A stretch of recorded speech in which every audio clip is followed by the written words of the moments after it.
இது ரெண்டாவது கதை. டிஓ சொன்ன கதை. ஒரு செல்வந்தர் இருந்தானா, 2 ஜெர்மன் ஷெப்பர்ட் நாய் தனியாக வாழ்ந்தார். வாக்கிங் போவாராம். அப்படி இருக்கும், குதிரை மாதிரி இருக்குமா ரெண்டும்.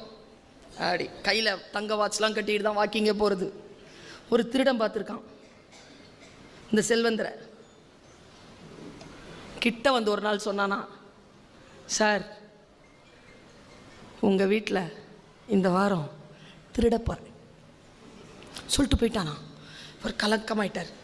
நாயை திறந்து விட்டுருக்கார். ஃபுல்லாக வீடு ஃபுல்லாக திறந்து இருக்கு, லைட்டெல்லாம் ஆஃப் பண்ணுறதில்ல.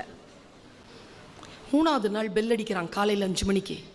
யாரான்னு பார்த்தா இவன் கையில் ஒரு சூட்கேஸ் திறந்து காட்டினானா. இதெல்லாம் உந்தா பாரு சார்னு. ஹேய் எந்த தாண்டா, எப்படிரா? நேற்று நைட் எடுத்துட்டேன் சார். இந்தா சார் உன் காட்டுறதுக்கு தான் வந்தேன், திருடுறதுக்கு வரல. இல்லைடா சொல்லிட்டு தாண்டா எடுத்துருக்க, எடுத்துக்கோடா, நீ சம்பாரிச்சதுடா, போடா எடுத்துக்கோ போ.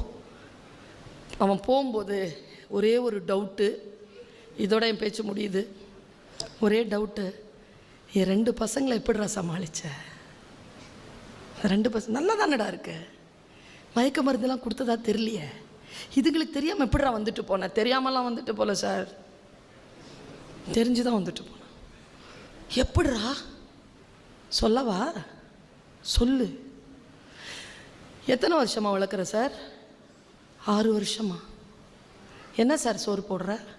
கறி, சிக்கன்? நான் மத்தி மீன் போட்டேன் சார். சாப்பிட்ருச்சாடா?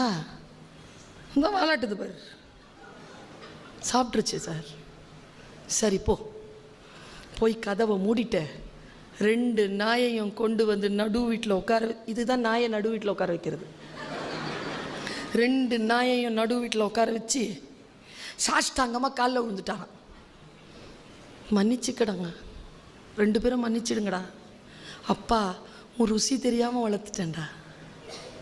உன் பரம்பரையாக வந்த நன்றி உணர்வை ஒரு ருசிக்காக மாற்றிட்டீங்களேடா. உன் ருசி தெரியாமல் வளர்த்துட்டேனடா அப்பா, மன்னிச்சிருங்கடான்னு அழுதுருக்காருங்க. அவங்க 2 பேர் காலையும் தொட்டு வணங்கி அழுது உடனே அதுங்களுக்கு என்னமோ புரிஞ்சு போச்சுங்க. ருசிக்காக பரம்பரைக்கான அந்த விசுவாசத்தை விட்டுட்டோன்னு புரிஞ்சிருச்சு 2 நாய்க்கும். ஒரு நாய் 2 நாயும் இப்படி உட்காந்துருந்துருக்கு, சாஞ்சி கூட உட்காரலையாங்க. 9 நாள் தண்ணி குடிக்கலை, டாய்லெட் போல, சோறு சாப்பிடல, எதுவும் செய்யாமல் 9 நாளில் ஒரு நாய் செத்து போச்சு.